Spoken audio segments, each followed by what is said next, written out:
Айбанаттардын узун кулак падышасы. Чех жомогу. Айбанаттар бир күнү өздөрүнө падыша шайлап алгылары келет. Арстан олжосуна кетсе, аю бал издеп, карышкыр кой аңдып, кантип олжого туйтунсам деп убара тартып жүрүшкөн. Ал эми түлкү болсо тооканадан тешик издеп кыйналып аткан. Натыйжада жырткычтардын эч кимиси шайлоого катышпай калат. Эшектер тартипти сактап, бардыгы шайлоого катышышат. Ошентип эшектердин күнү тууп, алардын ичинен падыша шайланат. Шайланган эшек шашылыш түрдө башына тажыны кийет. Мыкты тикмешке арстандын терисинен кийим тиктирип кийет.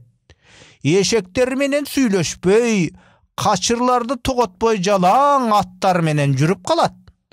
Карышкырлардан жан сакчыларды, түлкүлөрдөн каролчуларды кызматка алат. Эшектер абдан ачууланат.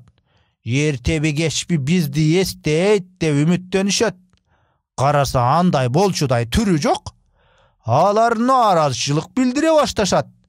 Биз эшектер узун кулакты падыша кылып шайладык. Эми болсо ал айланасына аттарды топтоп алды. Жырткычтарды сакчылыкка алды. Биз эстен чыгып калдык. Эшек падышага ушул жарашкан ишпи? Дешет алар. Узун кулак падыша муну угуп калат. Укпай калышы да мүмкүн эмес эле. Падыша катары мындай ушак айынга абдан ачуусу келет.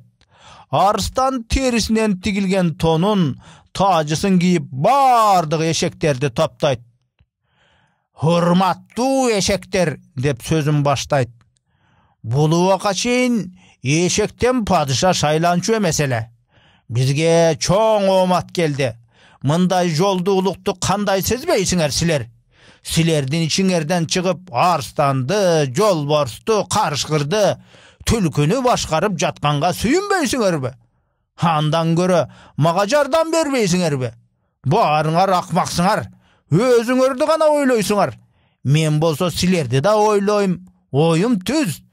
Эгер макул болбосоңор, тажымды, тонумду берейин.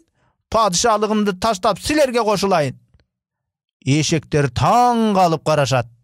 Айлананы караса, жырткычтардын бардыгы тегерете курчап алышыптыр.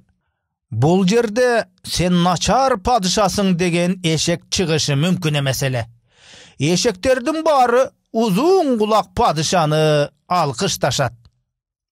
Жашасын падыша, жашасын алгачкы эшек падыша деп кыйкырышат. Андан кийин сакчылардан эптеп суруп чыгышып, жолдоруна түшүшөт.